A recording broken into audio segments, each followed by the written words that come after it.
What's going on, everyone? Jeremy here from The Quartering. Yes, we work here this week. And by the way, we will be live streaming today and tomorrow, Thursday and Friday at 1 Eastern and 8 Eastern, as well as all of next week because, Tim wanted to take some time off, and I appreciate that. But please do, if you're a YouTube-only viewer, please subscribe to Quartercast. It's over. I'll leave a link in the description down below. You can watch today's live stream and tonight's live stream, or download Rumble and follow The Quartering. That said, Trump's Christmas Day message to death row inmates granted clemency by Biden. Go to HE double toothpicks and many other messages, including the new H1B scandal, where students are now being told to quickly return back to school so that Trump doesn't deport them, which he's not going to do. But this is absolutely wild. President-elect Donald Trump refused to wish federal death row inmates granted clemency by President Biden a Merry Christmas on Wednesday, telling them to go to heck. To the 37 criminals who did terrible things, like virtually nobody before them, who were just given incredibly a pardon by sleepy Joe Biden, Trump wrote on Truth Social, "I refuse to wish a Merry Christmas to those lucky souls, but instead will say, go to heck," he added. Now, a lot of people say, oh, will he undo this? I don't think he can undo this. I don't think that's how that works. But, this lame duck presidency doing a bunch of nonsense on the way out the door is absolutely insane. I hate it. After the election is over, you shouldn't. I stand firmly saying that any president should be forced to do all of their pardons before the election. That way they have to stand on those pardons. I guarantee you Joe Biden would not have pardoned these people if he had to answer to the American people, or Kamala Harris would have to answer to the American people during the election. I think that's a simple fix to this. And there's a lot more to this story after a quick word from this video's sponsor, Private Internet Access. Shout out to this video's sponsor, Private Internet Access. Look, it's 2024. If you aren't using a VPN yet, you're completely missing out. And Private Internet Access is the one I use on all of my devices. If you've been following the news, you see that censorship, websites, apps are getting shut down in certain countries, all sorts of craziness. Well, a VPN helps you never have to worry about that. Private Internet Access also protects you from the prying eyes of hackers, internet service providers, and others that can view your personal data. Perhaps also just as importantly, Private Internet Access allows you to access region-restricted content from all over the world. Streaming services like Netflix, Amazon Prime, and more have different library options based on where you're located, and some shows simply cannot be accessed if you're not in the target location. Happens to me all the time. Many sports events also have regional blackouts. Well, VPNs can be a convenient way to make sure you're getting the content that you're paying for. Private Internet Access also allows you to protect an unlimited amount of devices all at the same time, so your entire household with a single subscription. And I've been working with Private Internet Access so long that I have an absolutely massive discount available to my viewers. Link in the description below. Get Private Internet Access today using my link. Save huge, protect your computers, access all the content that you've been paying for, and ensure that your internet is never censored. Now, if you don't have a VPN, make sure you get it today. We have a huge discount for my viewers in the description below. The lame duck president issued a reprieve to terrible people. We know this. He also took aim at China, Canada, and radical left lunatics on his Christmas Day message, and re-upped his support for U.S. control of the Panama Canal and Greenland. It sounds like he's actually not kidding. Merry Christmas to all, including the wonderful soldiers of China, who are lovingly but illegally operating in the Panama Canal, where we lost 38,000 Americans building it 110 years ago, and also hundreds of millions of dollars, always making certain that the United States puts in billions of dollars in, quote, repair money. But we have absolutely nothing to say about anything the president-elect wrote. He's right about that. Also, to Governor Justin Trudeau of Canada, whose citizens' taxes are far too high. But if Canada becomes our 51st state, their taxes would be cut by more than 60%. Their businesses would immediately double in size, and they would be a military protected like no other country in the world. I'm starting to think he's actually serious about Canada. I'm starting to think he's actually serious about Canada becoming the 51st state. I don't, I mean, I don't, I mean, that will never happen, but it would be hilarious. It would just be another leftist hellhole anyway. Trump, don't give the Democrats another, easy 7 to 11 electoral college votes or whatever. Likewise to the people of Greenland, which is needed by the United States for national security purposes, who want the U.S. to be there, and we will.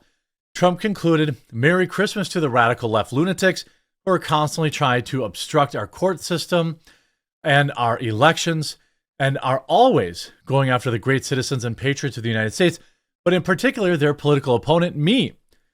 They know that their only chance of survival is getting pardons from a man who has absolutely no idea what he's doing. He added, referring to Biden. We had the greatest election in our history of this country. A bright light is now shining over the U.S., and in 26 days, we will make America great again. Merry Christmas. A pointed shot at Democrats and their nonsense around, happy holidays. Of course, the left has nothing to do, nothing really to say about it. It's like they're just going to continue to be corrupt. People like Jack Smith are going to go on the run. You see, Jack Smith's team is already prepping for Trump's retribution.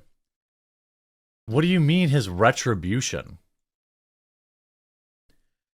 Donald Trump was elected to a second term on the promise to exact his retribution, so it's no wonder that federal investigators that deserve his retribution and other investigators who worked on the special counsel with loser Jack Smith are taking the president-elect at his word.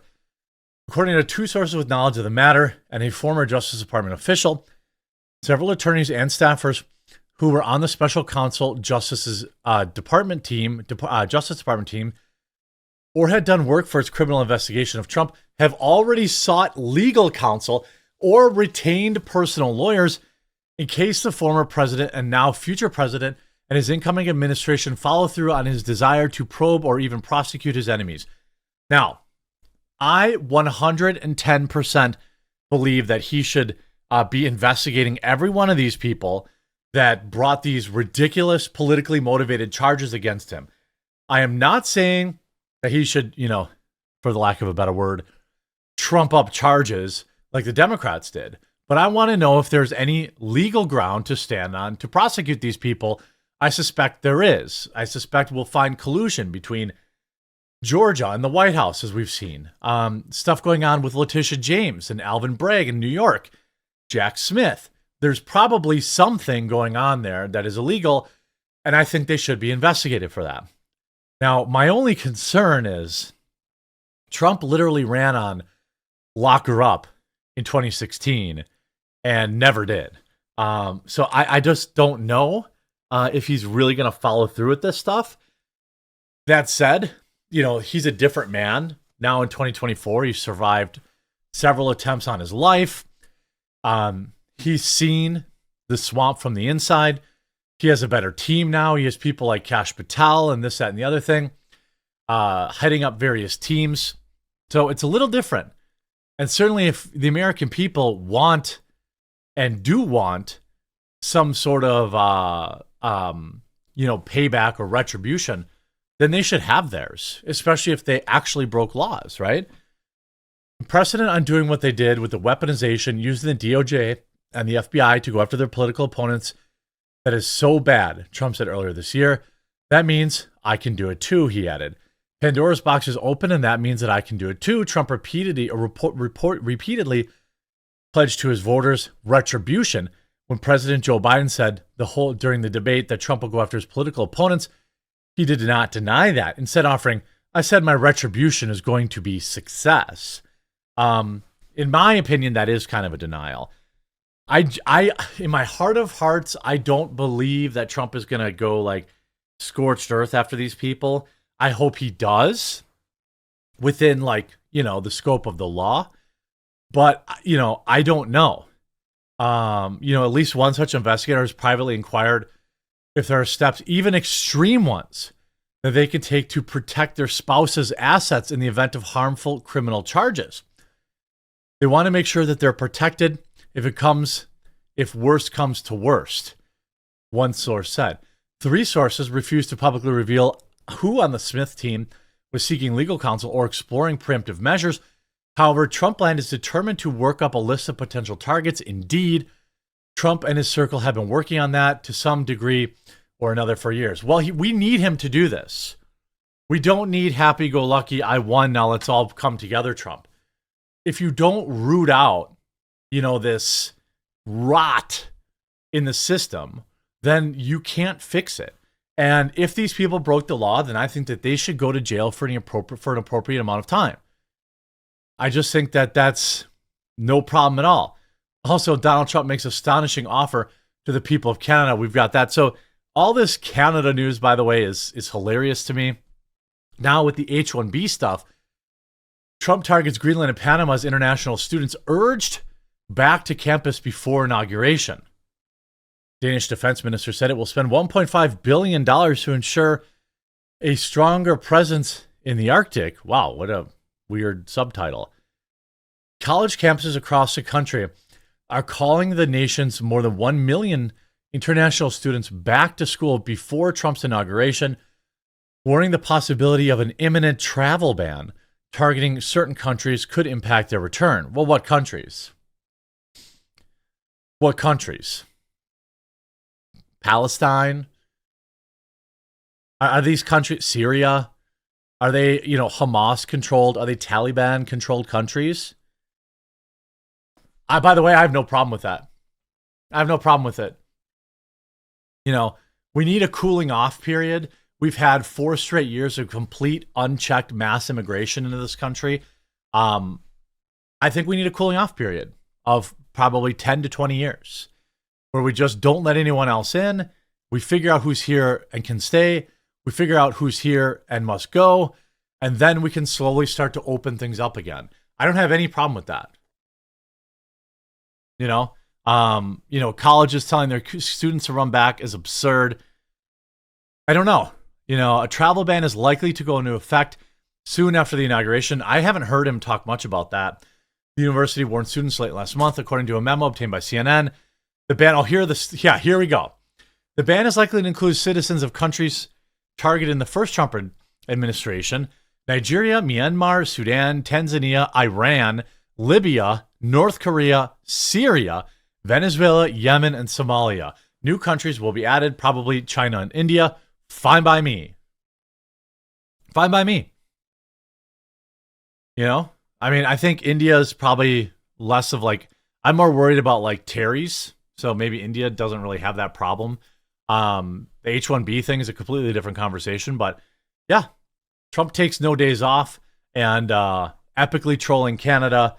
Maybe it's not a troll at all. Maybe he's dead serious. I hope you enjoyed this video.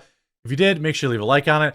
Don't forget, please do follow Quartercast, trying to get it to 100,000 subscribers by the new year.